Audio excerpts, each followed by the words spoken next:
Hello viewers, আসসালামু আলাইকুম। সবাই কেমন আছেন? আমি চলে আসলাম নেহাল ফ্যামিলি ব্লগ থেকে। এই তো আজকে আমি সেহরির জন্য কি রান্না করতেছি সেটাই তোমাদের সাথে শেয়ার করতেছি।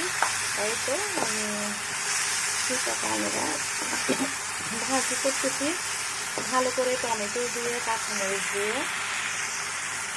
আর এদিকে আমি চিকেন রান্না করতেছি টমেটো দিয়ে, ভালো আলু দিয়ে চিকেন রান্না করতেছি সেহরির জন্য। এই তো দেখতে পাচ্ছেন আজকে একটু ঝোল ঝোল করে চিকেন রান্না করতেছি।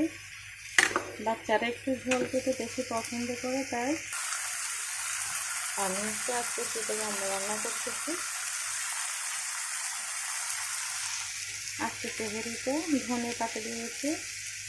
রেসিপিটা আমি আপনাদের সাথে শেয়ার করতে পারি না, অন্য এক সময় রেসিপিগুলো শেয়ার করব।